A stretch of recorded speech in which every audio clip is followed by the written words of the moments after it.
Salve, salve! Bem-vindos ao canal. Vamos dando aquela pequena arrumada aqui no som, na posição da câmera. Espero que o som esteja chegando bem aí para você. Meu nome é Milson, sou psicanalista junguiano, acompanhante terapêutico. Atendo em São Paulo, adultos, adolescentes, crianças. Faço supervisão, né? Trabalho aí como supervisor. E estou coordenando, junto com Camila Reis, o 3º ano do curso Acompanhamento Terapêutico Jung, e agora com o Winnicott, né? Costumo dizer que são pitadas de Jung, pitadas de Winnicott, para a gente pensar a praxis do acompanhante terapêutico, tá? Bom, essa live depois eu subirei para o YouTube, e ela é uma live que atende ao pedido de uma das pessoas que acompanha o vídeo, que ele quis saber como que a psicologia analítica trabalha a sombra no consultório. Esse colega se considera psicanalista, não quer que seja mencionado o nome, tudo bem, e ele pede para que seja abordado isso. Porque ele entende que a psicanálise vai para um caminho, a psicologia analítica vai para o outro. E que, portanto, a dúvida dele, acho que é uma dúvida bem pertinente, bem boa, é como que um psicólogo analítico lida com a sombra no consultório, né? E a pergunta dele é muito curiosa, a gente vai partir daí. Ele pergunta qual é a participação do analista no processo terapêutico, né? No fundo, ele está perguntando isso, o que diferencia, né, um psicanalista para um psicanalista junguiano, né? Eu ainda trago mais confusão aí para o nosso parceiro, porque eu me coloco como psicanalista junguiano. Muito bem, então eu vou tentar aqui responder um pouco isso, tendo como base o excelente livro do Heráclito, Psicologia Analítica, uma introdução. Tá? Bom, o Heráclito traz um ponto importante, que é o beabá, assim, o primeiro passo para a gente construir essa reflexão, que a sombra é tudo aquilo negado pela consciência. Tá? A consciência se recusa a olhar, a entrar em contato para certos aspectos da realidade psíquica, ou até mesmo da realidade exterior, e a consciência se torna sombria, porque ela joga para o inconsciente tudo aquilo que ela não quer olhar. Tá certo? Então, a sombra é tudo aquilo que está escondidinho. Existem camadas mais profundas da sombra e existem camadas mais próximas, né? A gente pode pensar assim, um exemplo bem pitoresco. Você quer lembrar o telefone de alguém, você tem que fazer um pequeno esforço na consciência para lembrar, né? Então é um conteúdo que está muito próximo da consciência. Agora, se você quiser entender a origem de um desânimo que te surpreende, te abate, isso serão camadas muito mais profundas da sombra, né? Pegaram o conceito assim inicial? Tá? Então vamos seguir. Bom, a sombra, por ela ser um conteúdo que não está na consciência, o que a gente costuma fazer? Nós projetamos a nossa sombra no mundo, em outros objetos, em outros vínculos, em outras pessoas. Então a sombra ela costuma ser projetada. Esse é um conceito-chave. Para o Jung, bem-vindo aí o pessoal que está chegando, tá? Sejam todos bem-vindos aí na live. Seguindo, para o Jung, por exemplo, a sombra aparece nos sonhos. E uma vez que o psicanalista junguiano presta muita atenção nos sonhos, a sombra costuma aparecer na figura do mesmo sexo. Tá? Então, se você é um homem, é muito provável que o seu sonho, tudo aquilo que é sombrio em você, apareça projetado um outro homem no sonho. Se você é uma mulher, tudo aquilo que é sombrio em você vai aparecer no sonho projetado na figura de uma mulher. Captaram? O elemento da fofoca, né? Nós adoramos fazer fofoca e sempre elegemos alguém para meter o pau, né? Isso é comum, é um elemento sombrio, né? Geralmente a gente está metendo o pau em alguém que tem alguma coisa que é nossa, né? Mas isso não é tão fácil de identificar. Por exemplo, essa noite, meus caros, eu tive um sonho com o Sérgio Moro. Veja, que situação, né? Eu sou progressista, considero esse cara um babaca, e eu sonho com o Sérgio Moro dando uma palestra dentro do Centro Espírita. E eu quebro o pau com o Sérgio Moro, né? Eu chamo de golpista, eu xingo as pessoas do Centro Espírita, né? Quer dizer, bom, é um elemento que eu vou levar para minha análise, que eu vou livre associar, que eu estou aqui pensando, que porra que eu tenho do Sérgio Moro, né? É a sombra, não gosto do Sérgio Moro, né? Mas tem algo aí para que eu possa olhar. Captaram? Bom, o camarada que perguntou, que deu luz a esse vídeo, ele pergunta assim, como que um analista junguiano trabalha com a sombra? Olha, é muito comum que no começo de uma análise o sujeito ele venha para reclamar, né? É clássico a conduta, quando a análise está no começo, do sujeito ficar contando a semana. Isso é um saco, né? Isso é um saco porque o sujeito não está fazendo análise. Ninguém entra na análise, ninguém não. É raro alguém entrar em análise mesmo. O espaço de análise é um espaço para que o sujeito se pergunte de verdade das questões do inconsciente. Então, quando fica muito relatinho de semana, relato de fatos, né? E aí a gente vem falar de outras pessoas, né? Porra, mete o pau no chefe na sessão, né? Tem pessoas que usam o espaço analítico para falar de outros, né? Isso não é bem uma análise. Estão compreendendo?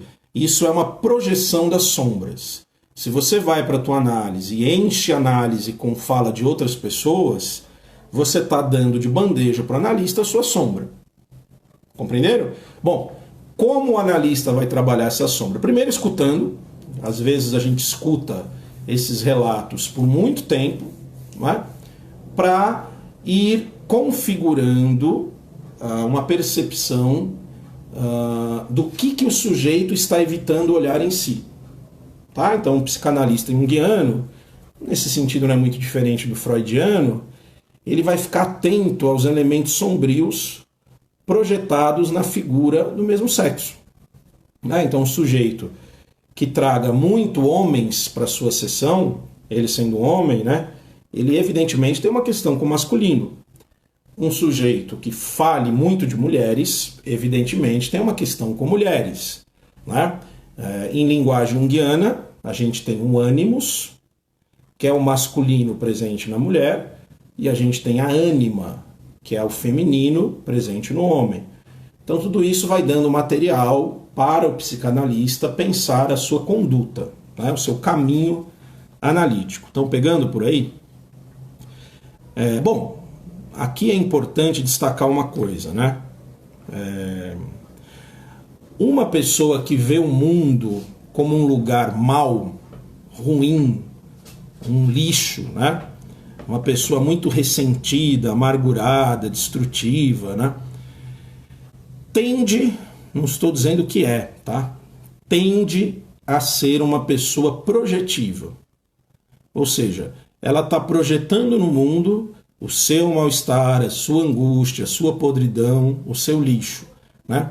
Uma pessoa que se convence que o mundo é uma bosta, muito provavelmente ela esteja atolada em bosta. Né?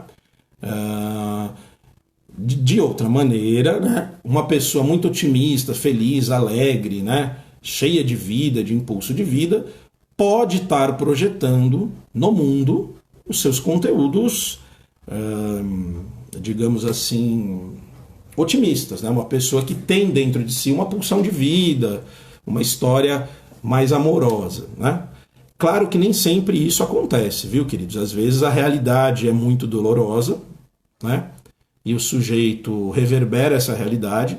Às vezes é uma realidade muito fofa, e o sujeito reverbera isso, né? Então tem N elementos aí para pensar essa projeção, né?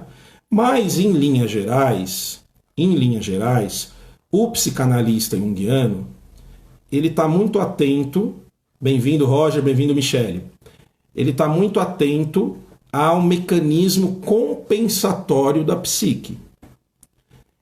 Diferente dos psicanalistas, que tendem a escutar a infância ou o infante no adulto, um psicanalista junguiano está mais interessado nas forças psíquicas compensatórias.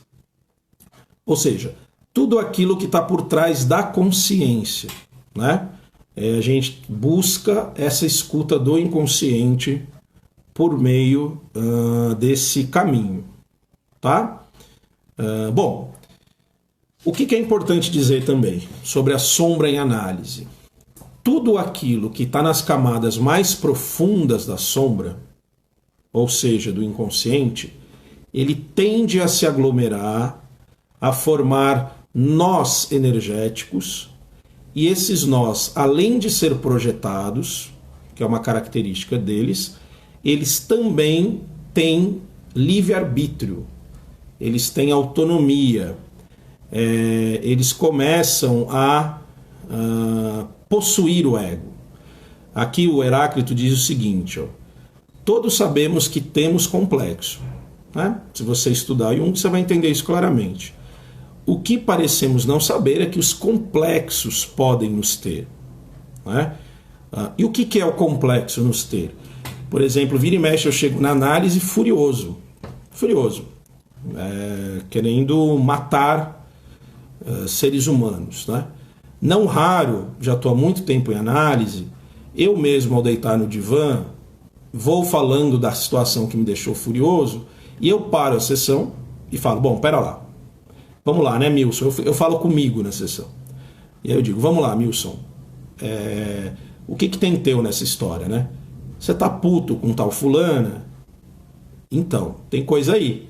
Você tá valorizando demais a fulana e se pá, você a deseja, né? E ela não é obrigada a corresponder ao seu desejo. Estou trazendo uma cena de sessão, né? Ou seja, o processo analítico já está em tal grau que o meu analista praticamente fica observando. E claro que faz as entradas dele. Mas está entendendo, querido? O espaço de análise, quando a coisa vai caminhando, o analisante faz um uso diferente de um relato coloquial e para de se vitimizar, no sentido psíquico da coisa. Vocês estão compreendendo a linha de raciocínio, né? Quando a análise caminha, a gente não vai para a sessão para ficar contando fatinhos da semana, né? Quando a transferência vai caminhando, a gente já fala num lugar de se responsabilizar pelo próprio sintoma. Eu acho que isso é tanto na psicanálise quanto no Jung, tá? Vamos seguir aqui um pouco mais. Bom, então, estou dizendo assim, uma das formas de trabalhar a sombra do psicanalista é deixar o analisante um certo tanto sozinho na sessão. É uma atividade na passividade. Então, permitir o silêncio, permitir a dúvida, colocar questões dialéticas, não é? Criar um ambiente no encontro terapêutico para que esse sujeito se responsabilize pelo próprio sofrimento. Estão compreendendo a linha de pensamento, como trabalhar com a sombra, né? Bom, acontece que dentro de um processo terapêutico é esperado que o analisante apresente várias características dele. Eu vou falar um pouco de mim porque é um exemplo autorreferenciado, né? Por exemplo, eu tenho um lado muito amoroso, muito acolhedor, muito sensível, né? E que eu considero mais feminino, né? Então tem vezes que eu estou super epifânico, vendo beleza na flor, beleza na borboleta, beleza nos foras que eu tomo das meninas, né? Tudo fica poético, né? Etc. E tem vezes que eu entro em estado de fúria, né? Uma colega diz que é uma fúria narcísica, perfeito esse conceito. Bom, então eu já fui para a sessão amoroso, eu já fui para a sessão em fúria, eu já fui para a sessão triste, eu já chorei em sessão, já ri em sessão. Tudo isso vai informando ao analista os complexos e os pontos da personalidade que pedem aprofundamento. Compreenderam? Então, a análise é um espaço em que eu tiro a minha persona, ou pelo menos a diminuo, e vou ficar nu para o meu analista. Não é? Ao ficar nu para o meu analista, eu também estou ficando nu para mim. E com isso, esse psicanalista junguiano vai poder fazer questões voltadas àquilo que a consciência não está encarando. Vou trazer um exemplo para ficar isso mais claro. Né? Uma pessoa, vamos inventar aqui um exemplo. Uma pessoa do sexo feminino que reclama dos homens, que reclama que não consegue ninguém, que reclama que os caras são agressivos, que reclama que os caras são escrotos, né? E reclama, e reclama, e reclama, e reclama, e passa N sessões, e conta fatos, e conta episódios do Tinder, dos aplicativos, e saiu com um cara na balada e tal. Essa pessoa vai reclamar, reclamar, reclamar, até que ela vai tendo xistes, falhas no discurso, ela vai trazendo sonhos, ela vai trazendo outros elementos por trás dessa reclamação, né? E lá pelas tantas, ela vai se descobrindo escrota. Ela vai se descobrindo machista. Ela vai se descobrindo agressora. Ela vai se descobrindo abusadora. Não é o analista que vai pontuar isso. Ele pode convidar a pensar, não é? Então, a sombra, ela passa por uma integração da projeção. Não é? Por exemplo, parar de projetar no mundo, né? Porque o indivíduo acreditar que todos os homens do mundo são escrotos é um indivíduo projetivo, né? Assim, não tenho dúvida. O mesmo vale para o homem. O homem achar que todas as mulheres do mundo são interesseiras, isso, aquilo, evidente que ele está projetando coisas dele nessa história, né?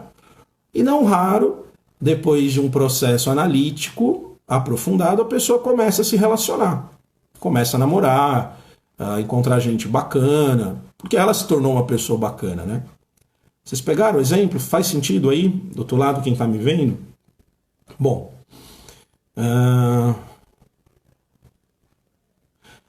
então, o complexo, né? Aliás, desculpa, a sombra, ela costuma tomar a personalidade. Por exemplo, né? Tem uma grande pessoa próxima aí a mim que relata um episódio da vida dela como surto. Eu surtei. Né? Muito curioso essa expressão hoje em dia, né? Porque o surto, ele pode, na verdade, ser um movimento saudável de partes da personalidade que foram negadas. Né? Então, o indivíduo que surta e quebra tudo na porrada, ele, muito provavelmente, precisa daquela agressividade quando ele sai do surto. Tem algo ali que está sendo reprimido. Percebam? Os sintomas são sábios, queridos. Os sintomas, eles são o inferno e o céu. Né? Então, cabe a um analista junguiano apontar, muitas vezes, esses aspectos para o sujeito. É assim que um psicanalista junguiano trabalha. Quando a gente fala psicanalista junguiano, a gente precisa trazer em mente que uma das ferramentas, vamos chamar assim, principais do psicanalista junguiano são sonhos. Isso difere muito o psicanalista junguiano do psicanalista freudiano e lacaniano. A nossa ênfase em sonho é muito maior.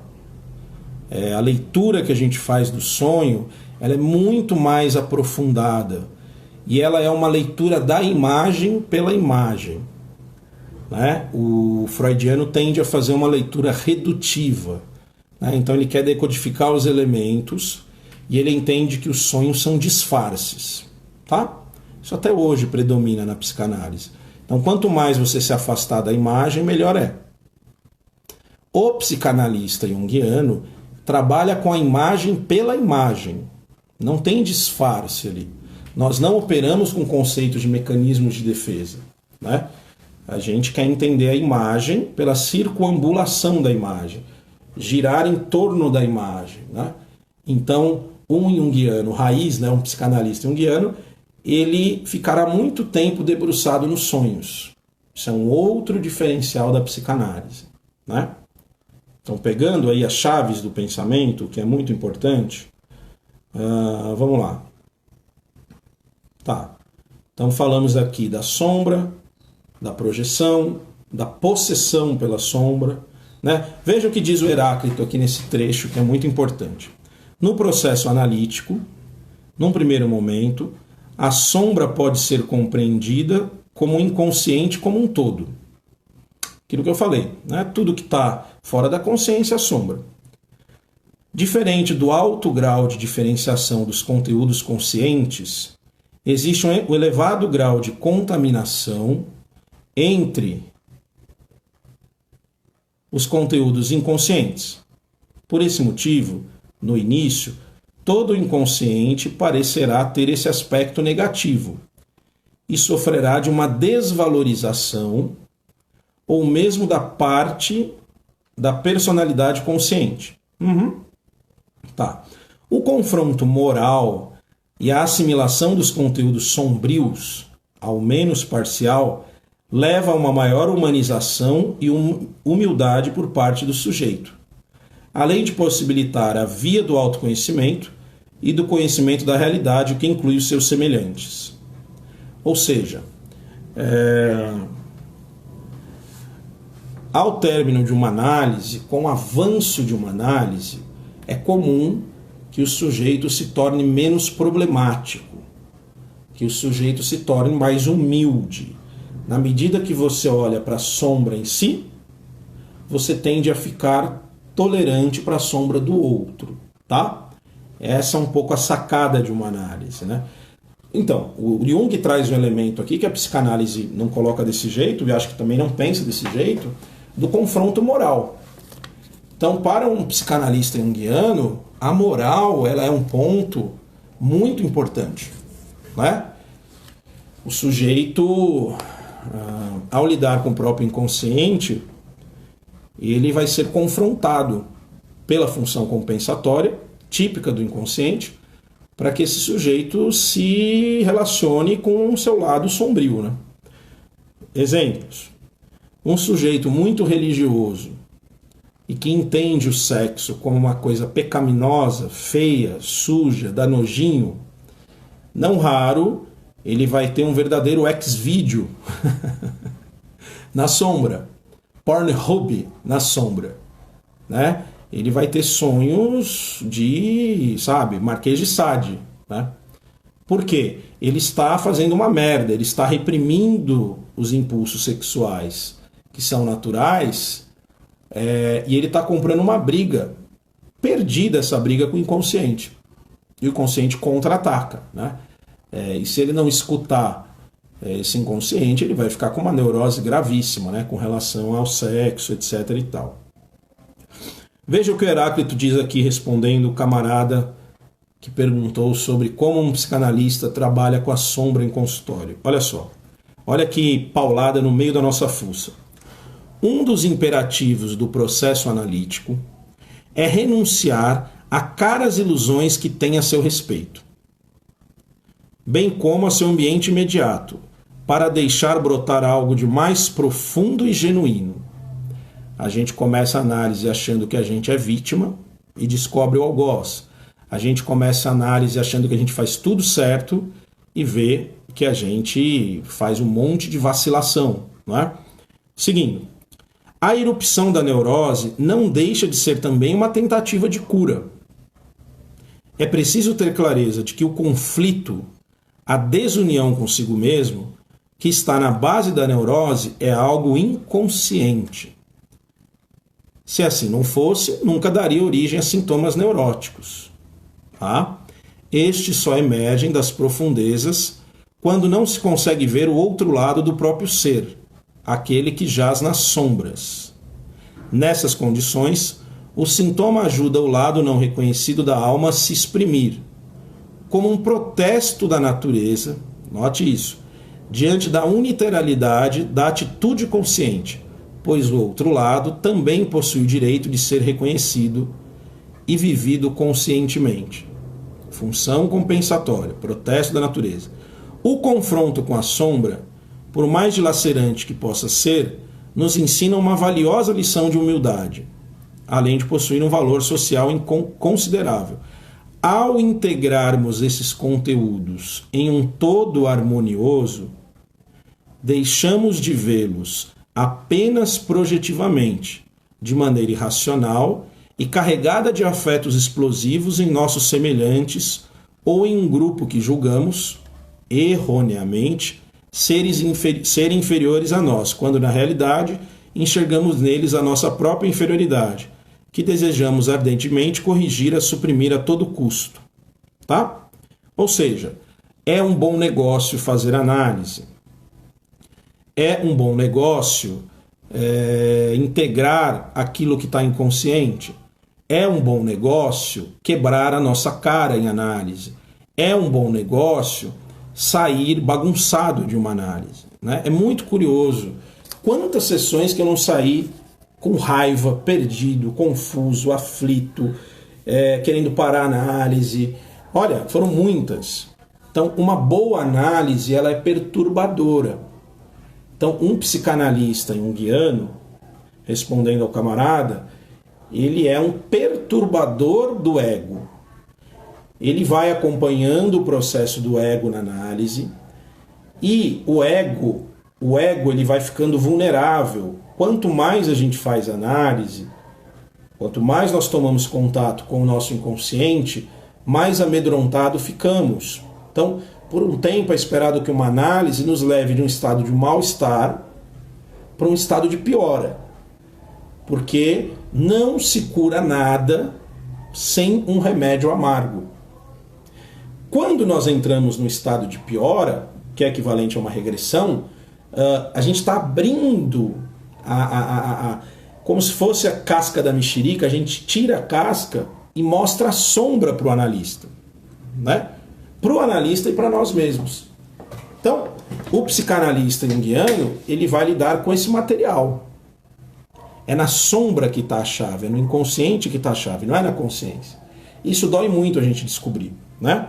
Bom, o Heráclito vai terminando aqui assim: sem a sombra não teríamos nenhuma possibilidade de crescimento futuro ou desenvolvimento. Do inconsciente vêm os sintomas neuróticos, mas, paradoxalmente, desse mesmo inconsciente vem a possibilidade de escapar à estagnação. Tá certo? Então, um psicanalista lida com a sombra, né? Eu citei aqui alguns exemplos. A sombra aparece projetada, a sombra aparece que toma o ego, né? Então, um psicanalista ele está de olho nas projeções e também está de olho nas possessões dos complexos, né? Quando a sombra toma o ego do indivíduo, né? E são nesses pontos nodais que o interesse do psicanalista vai. Porque a nossa função diante da sombra é ajudar o sujeito a entrar em contato com aquilo que ele não consegue ver que é dele. Porque a projeção é inconsciente, queridos. A gente nunca vai parar de projetar, né? Por exemplo, nas buscas amorosas, nas relações amorosas e românticas. É um festival de projeção. Mas você jura de pé junto que não tem nada a ver com você. Porque está inconsciente, né? Então, o trabalho do psicanalista junguiano, ele é diferente do psicanalista clássico, né? Porque as premissas de pensamento psíquico do Jung são diferentes das premissas de pensamento psíquico do psicanalista. Um psicanalista entende que a libido é energia sexual. O psicanalista junguiano entende que a libido é muito mais do que energia sexual. Ela é o sexual também. É evidente que são práticas que miram para lugares diferentes. Não é? Tá, então isso quer dizer que eu tenha que fazer com o junguiano ou que eu tenha que fazer com o psicanalístico? Não sei, isso é um problema teu. Não sei responder isso, né? Não necessariamente, né? Você pode estar com um psicanalista clássico e ter um encaminhamento da tua psique de transformação e de cura. Você pode estar com um psicanalista junguiano e ter esse outro caminho. Não acho que teoria é definidora para uma escolha terapêutica. aí eu sou mais adepto do mistério. Da mesma forma, alguém pode ter grandes avanços psíquicos e profundos numa terapia cognitiva comportamental. Tá? Por exemplo, eu atualmente faço psicanálise inglesa, né? O meu analista é da linha inglesa, Bion, Winnicott, essa galera toda. Eu particularmente não curto muito psicanalistas junguianos, embora eu me considere um psicanalista junguiano. Veja que contradição. Bom, porque nas minhas experiências, e aí são bem pessoais, né? Deem esse desconto, há muita intervenção dos psicanalistas junguianos com conteúdos pessoais, né? Eu gosto que o analista intervenha, mas eu quero estar à frente do processo. Eu não quero ser moralizado e doutrinado por ninguém. Mas veja, isso é um processo meu pessoal, tá? Não tenham isso como referência. Tá bom, queridos? Então nesse vídeo, você que chegou agora não pegou o desenrolar da ideia, é um vídeo sobre o psicanalista e a sombra, como ele trabalha, qual a diferença para a psicanálise e tal, respondendo a pergunta de um colega, tá?